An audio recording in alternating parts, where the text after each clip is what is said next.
Welcome to Anita's Online Academy, Class 11th, Subject Biology, Chapter 1, The Living World. Students, we have already talked about the various characteristic features by which we can identify the living organisms. That is, we have talked about characteristic features of living organisms, and also we have talked about various levels of organization. Now we are going to talk about energy in living world. That is, what is the concern of energy in living world. First of all, let us understand what is energy. Energy is the capacity to do work. So all the living organisms, whether they are plants or animals, they need energy.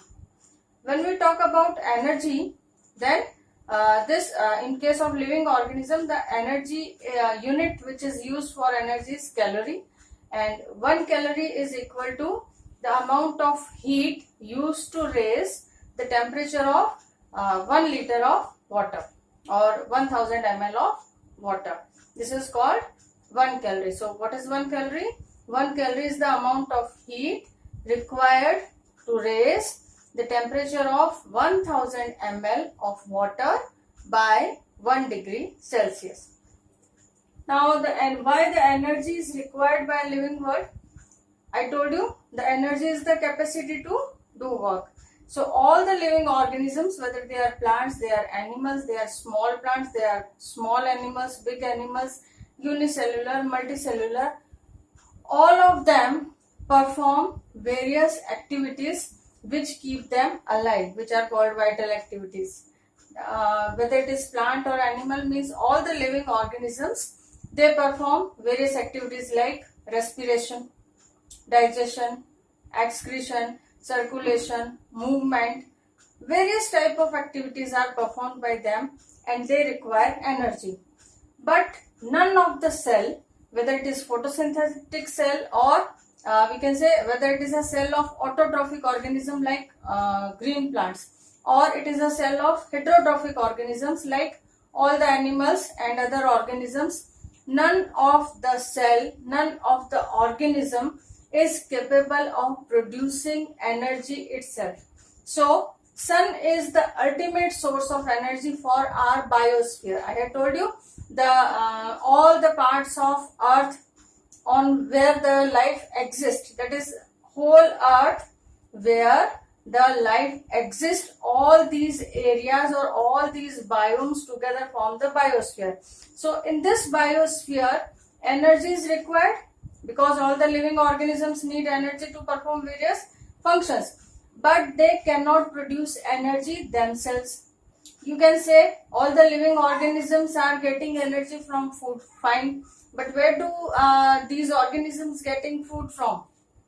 Like animals are getting food from plants and other animals, but plants, where are they getting food from? You can say they are preparing the food, fine, but for preparing the food, where do they get energy from? Do they have energy in themselves? Can they produce energy themselves? No, they take energy from sunlight.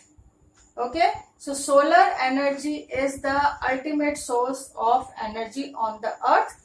This energy, yes, only green plants or autotrophic organism like photosynthetic bacteria, green plants and photosynthetic bacteria, they can trap the solar energy, make it into the food, and from with the flow of this food, means when the food is taken by other animals, herbivores, then carnivores take herbivores, animals, you know well. So when the food is taken by other organisms from starting from plant, then with the passage of food, the energy is transferred. Food is transferred, energy is transferred. This way, the energy is transferred in the living world. Now, the energy concerned with living world is of various types, and one more thing you must be knowing, that energy in the world, the total amount of energy in the world is fixed. Neither it can be produced nor it can be destroyed by us or any organism. Yes, energy can be converted from one form to another form. So various kinds of energy which are concerned with living world are heat energy, chemical energy, radiant energy, mechanical energy. First of all, what is heat energy? Heat, you all know. This heat is produced in heat energy is produced in the body of an organism because of various movements taking place inside its body. Now, various movements of what? Molecules of gases and liquids, they are moving inside our body. The blood is moving inside our body. Various digestive juices are moving in our body. See, other movements also, like when respiration is taking place, oxygen and carbon dioxide are moving. When digestion is taking place, inside the stomach and intestine, inside the stomach some churning movement is there. That is called mechanical digestion. Some churning means walls of muscular walls of stomach, they show movement. So various type of movements. Because of that movement, the food stuff which is filled inside the stomach, it has movement. It's complex food substances, they break down into smaller or simpler food stuff. So because of all these movements in our body, heat energy is produced. You must have noticed that if you bring a metal plate close to your nose, you will see some droplets of water on the plate. Why? Because while we are respiring, we are giving out carbon dioxide, but not only carbon dioxide, that is, we are giving out air which is rich in carbon dioxide, but we are not, the air which we are giving out does not contain only carbon dioxide and other gases, but it also contains heat energy. This air which is coming out is a little warm. So this heat energy is caused due to movement of gases. And when we bring a plate and water vapor, why it is there? Because the gases are with heat, and the gas which is present in the gases which are present in the outcoming air, or we can say the outcoming air itself has a little higher temperature. So when it comes in contact with the metal plate which is a little cold, the air is condensed. That means it converts from gaseous state to the liquid state. So, and in the when the digestion is taking place, then also the temperature of body, temperature of that mixture increases a little. So this way, the various movements in our body, sometimes some germs enter in our body, and the WBCs or our disease resistance system is fighting with those germs. Then also various movements are taking place, and the temperature of our body increases. So we can say heat energy is caused due to movement of various molecules of liquids and gases in our body. Now we come to chemical energy. Chemical energy is the energy which is stored in the bonds, and these bonds keep the atoms held together in the form of molecules. Okay, like adenosine triphosphate, ATP, you all are aware of that. We say that it is the stored form of energy. Actually, what is it? It is a chemical substance, adenosine triphosphate, in which 3 phosphate are connected with the help of some bonds. And these bonds, what do they have? They have energy in them. So when one bond between 2 phosphate groups breaks down, we get adenosine diphosphate and energy. So where has this energy come from? Because of breaking of bonds. So various bonds which held the atoms together in the form of molecules, they contain chemical energy in them. So whenever any bond breaks down, the energy is released, the chemical energy is released. Now we come to radiant energy. Radiant energy, the energy in the form of radiation, like from sunlight. Sunlight comes in the form of radiation. So this is radiant energy. Besides that, heat is also a kind of radiant energy. whenever something is heated up, whenever an object is heated up, it takes heat energy in the form of radiation. It gives out heat energy in the form of radiation. So this is radiant energy, and it is very important in case of living organism, because if we do not get the radiant energy or the energy in the form of solar radiation, the whole earth, all the activities of the earth will be stopped. And heat is also concerned, and it is also concerned with radiant energy. Now we come to mechanical energy. Mechanical energy, as the word suggests, mechanical comes from machine. Machine means something which moves, which make our work easy. लेकिन यह है कि but mechanical energy is stored in the form of mechanical energy can be divided into two types: potential energy and kinetic energy. What is potential energy? First, you understood what is mechanical energy. Mechanical energy is energy related to some motion. Now see, it is divided into two forms: potential and kinetic. See, one thing which can move cannot move all the time. Okay, sometimes it is static also. So there are two types of energy: potential and kinetic. Potential energy is the energy which is due to the position of an object. Like you hold a stone in your hand and you keep it at the height of 1 inch from the floor, then 2 inch, 1 foot, 2 feet, 3 feet, 8 feet. In which position you can suppose that the stone will hold more energy? Okay, try to understand it this way, that a glass is lying on the floor and you have a stone in your hand, and if you throw that stone from the height of 1 inch, 2 inch, 3 inch, 9 inches, 1 foot, 2 feet, 3 feet, 5 feet, so from suppose up to 5 feet, in case of from which height when the stone falls on that glass will cause more shattering of the glass pieces, or from which height the glass will break very badly? Yes, as high as we take the stone, it will cause more destruction. So what does it show? That the energy can be changed, the amount of energy can be changed with the position of an object. So this is the potential energy. Potential energy is the energy stored in an object because of its position. See, water is, if you take water in bucket and you throw it, yes, it has some energy.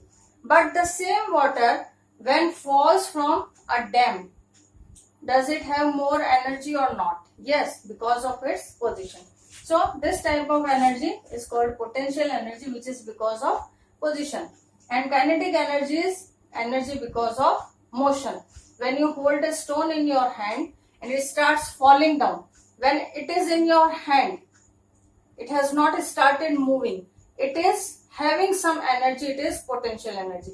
But as you throw down and it starts moving, this energy is now called kinetic energy. Potential energy can be divided into two parts. One is free energy, other is enthalpy. Free energy is the usable part of potential energy, which is used to perform the function. Energy, when it is energy, that means it is going to help to do some work. So the part of potential energy which is used to do some work is called free energy. Enthalpy is the sum total of usable and unusable form of energy of potential energy. So potential energy has enthalpy, means it has some part of energy which will be used, some part of energy which is not used. So usable part is used, which is also called free energy, and unusable part is lost. Now we come to kinetic energy. Kinetic energy is the energy due to motion of some object, falling water, or if you throw the stone, then this movement, this shows kinetic energy. If my hand is moving, it is also having kinetic energy. Now we can take one example. This is my hand.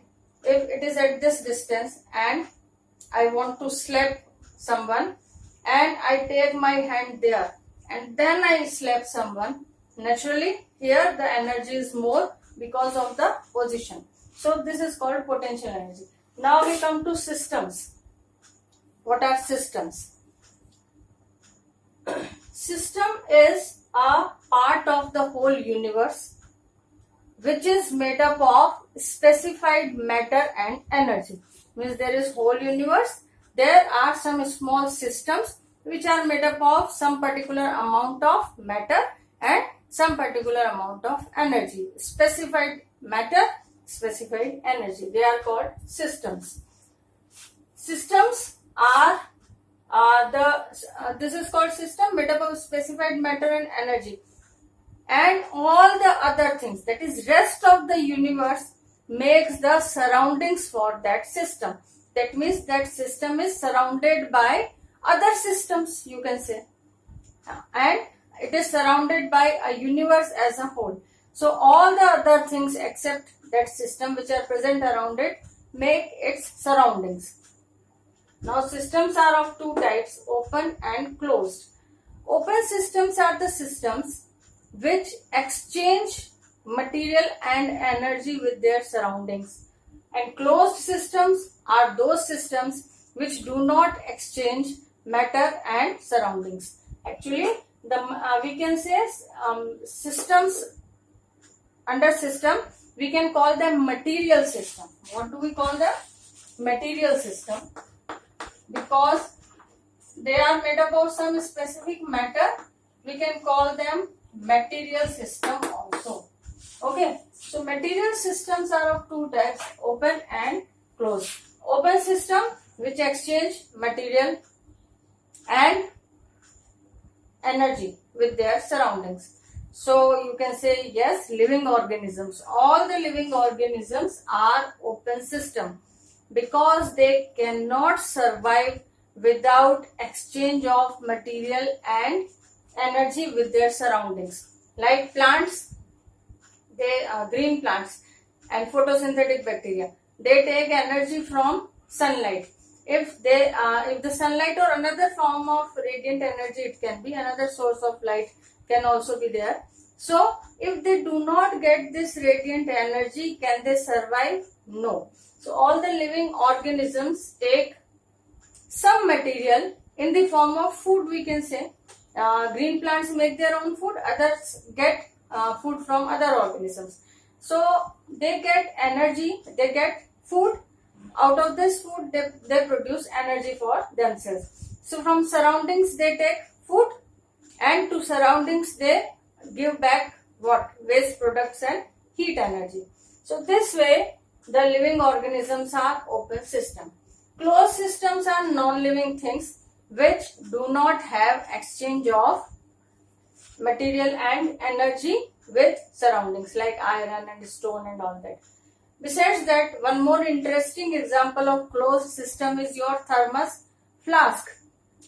When you keep something hot or cold into a thermos flask, then the temperature of that liquid is maintained for a few hours, because when the lid is tightened, then the liquid inside it is totally cut off from the surroundings. So there is no exchange of energy between surroundings. You know a term equilibrium?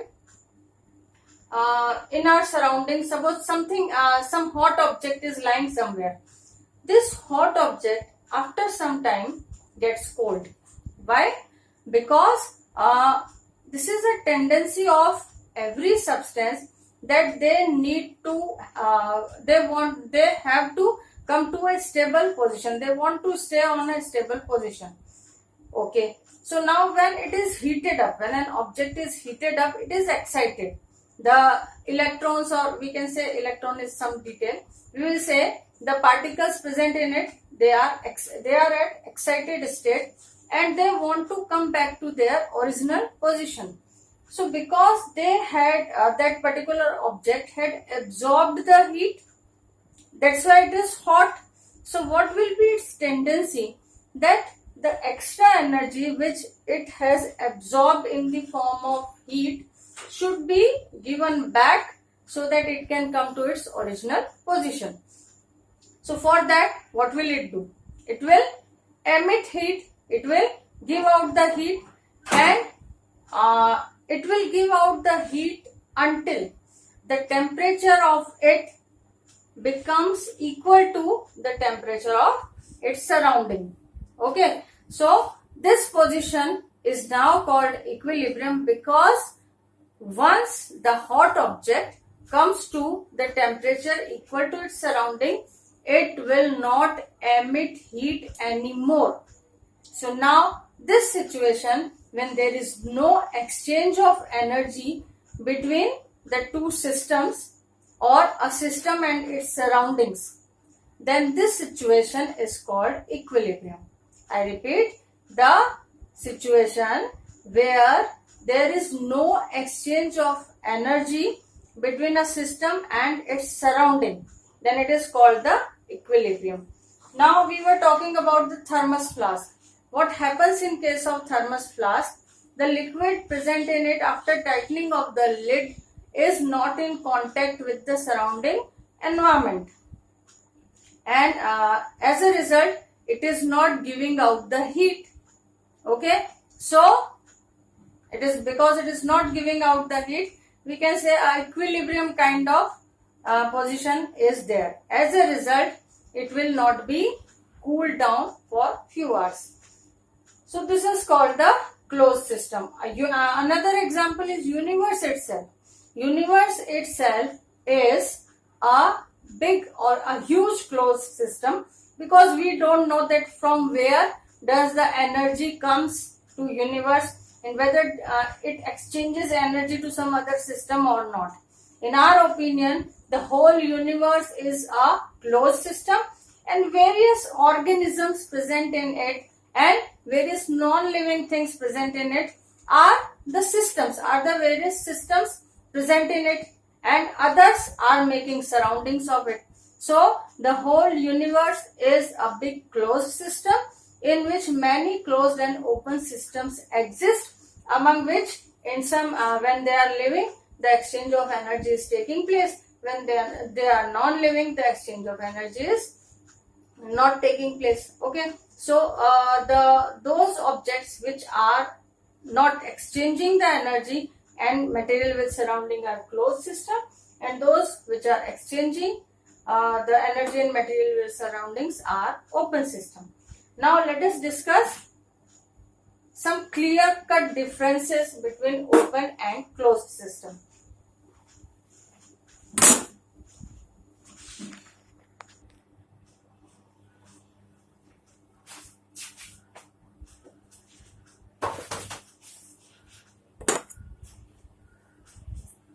Now, differences between closed and open system. There are various characteristics on the basis of which we will discuss the difference between closed and open system. Number one is occurrence, where the closed system is found and where the open system is found. Closed system is in non-living objects, and open system is in living objects and in some non-living structures also. Like some object is taking heat, then it will give back the heat, some exchange of energy is taking place. So this way, in some non-living things and all the living organism, this open system exists. Now energy. In case of energy, we can say in case of closed system, no intake of energy from surroundings, whereas in open system there is regular intake of energy from the surroundings. Then exchange of material, yes, in living organism.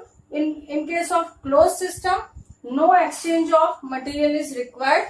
Suppose there is a table, for the years it will remain in the same shape, because neither it has taken something from the environment nor it has given something to environment or its surrounding. So it is a closed system. In the same way, if we say open system, then yes, regular exchange of material is required. Food is taken in, the various functions are performed by the living organisms, energy is given out, waste material is given out. So something is taken in, something is given out. So exchange of material with surroundings take place regularly. Now we come to equilibrium.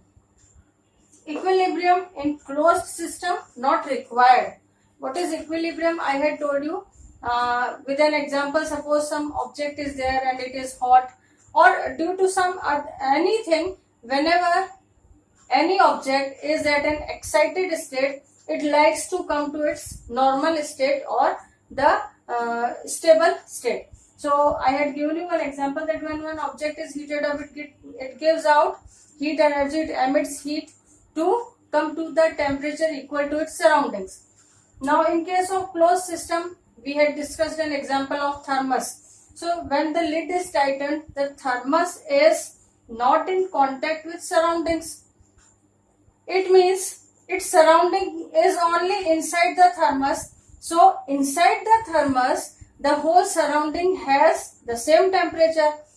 Problem comes when there is an object which is having some temperature different from its surroundings. It has some heat energy more than its surroundings.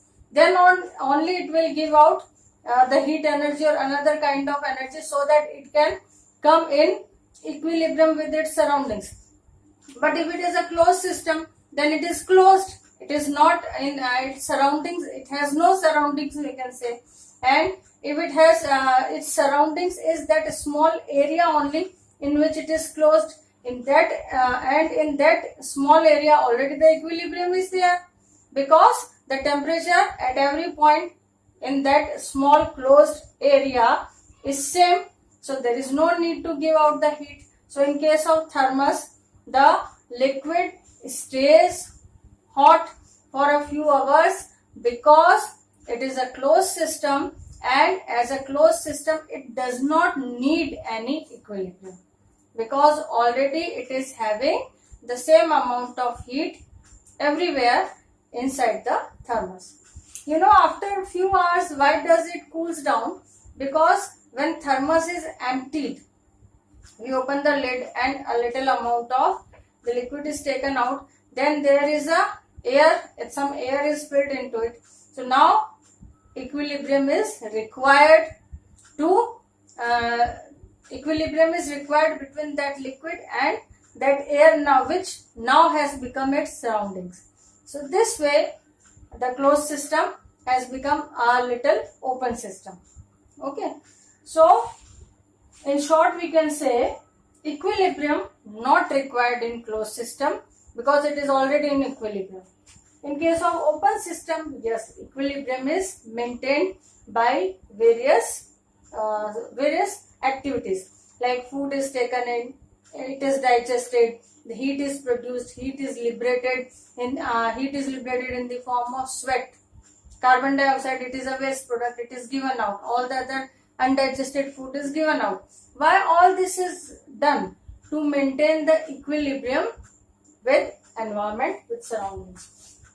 Regulatory mechanisms. Now, what are regulatory mechanisms? Regulatory mechanism, we can say something that regulates something.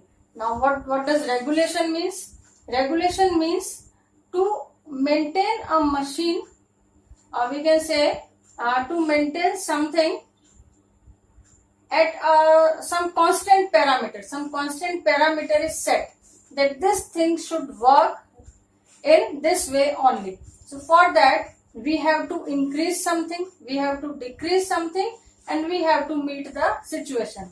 We take a simple example. If we have a fan, simple ceiling fan. In case of ceiling fan, there is a regulator. When the weather is cold, we don't need any fan. When a little hot weather is there, then what we do? Yes, we switch on the fan and we regulate it in such a way the blades are not moving very fast, because at that time we don't need much air to flow around. But as the temperature increases, we have to increase the number, we have to set the regulator at higher number like 2, 3, 4, 5, so that more blow of air can be done. So this is done to regulate the air around us, or we can say to regulate the temperature around us. In the same way, in our body also various activities are taking place, because of which the temperature of body is disturbed. But we have to maintain a constant temperature. So there are some regulatory mechanisms like which we will discuss in detail later. Some regulatory mechanisms by which the temperature, the amount of liquid, the amount of solid, the amount of waste products, the amount of useful products, the amount of useful gases, the amount of useless gases, everything is regulated by various mechanisms in our body, and these are called regulatory mechanisms. In case of a non-living object or closed system, this type of mechanisms are not required, so they do not exist. Now, as we say state, closed system are static, they are not movable, they don't show any movement, they don't show any functions, so they are static. And the living organism is ever dynamic, right from the birth to its death. There are various changes inside its body and it is always dynamic. It always keeps moving inside its body. Various movements take place continuously. So we can say the open systems are dynamic. Now in short, difference between closed and open system. Closed systems are found in non-living objects, open system in living organisms and some non-living structures. Energy, no intake of energy from surroundings by closed system, regular intake of energy from surroundings by open systems. No exchange of material by closed system. Exchange of materials regularly occurs with surroundings by open system.